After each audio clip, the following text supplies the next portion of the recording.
बदन लाली लाली मीठा चढ़े चुमी देवा के रे धन लागुछे मन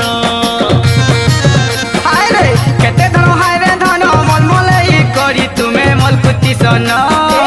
लाली लाली मीठा चढ़े चुमी देवा के रे धन लागुछे मन तुमर चिकमी किया गाल अरे हल्दी जर जर केते हेस लाड़ गेल लगी जीवारे नजर तुमर उल्लास विलास मन कही गला न तुमे नुआ बंदर पानी गाधी करी गो स्पेशल दिसी गलन तुमे नुआ बंधर पानी गाधी करी गो माइकी स्पेशल दिसी गलन हाय रे स्पेशल दिसी गलन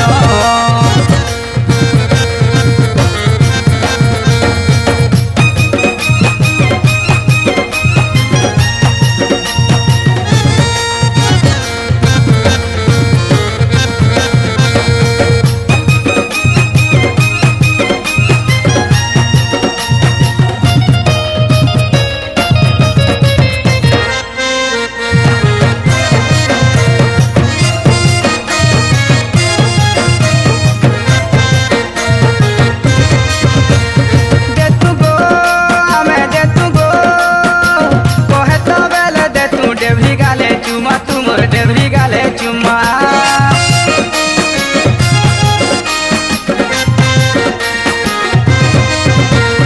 दे तू गो हमें दे तू गो डेवरी गाले चुमा तुमर डेवरी गाले चुमा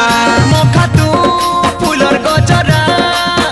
नाइ करले मना तुमे नाइ करले मना तुमे रूपेली महल सबे मोहनी लगा जालो ए उद उदिया बेल तुमर चेहरा झलमल तुमर रस रसाली क्वारी जादू लगे देल न तुमे नुआ बंदर पानी गाड़ी करी गो स्पेशल दिसी गलन तुमे नुआ बंधर पानी गाधी करी गो स्पेशल दिसी गलन स्पेशल दिसी गलन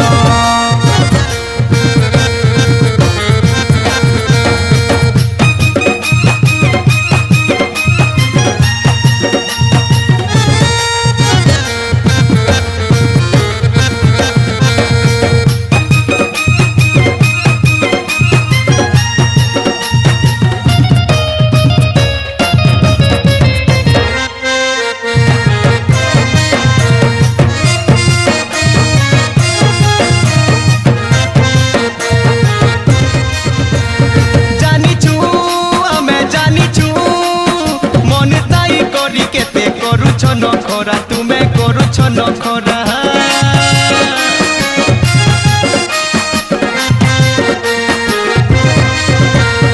जानिछु आमे जानिछु करुछ नखरा तुमे करुछ नखरा मरुछु आमे मरुछु दियो न धरा गो खाए दियो न धरा तुमे हमकु फसै देलो काय रसे रसै देलो आमे थिलु केते बोल हमकु पागल करी देलो तुमर सुंदरी चाकी चोखे करी नाई बुलो न तुमे नुआ बंदर पानी गाड़ी करी गो स्पेशल दिसी गलन तुमे नुआ बंदर पानी गाधी करी गो स्पेशल दिसी गलन।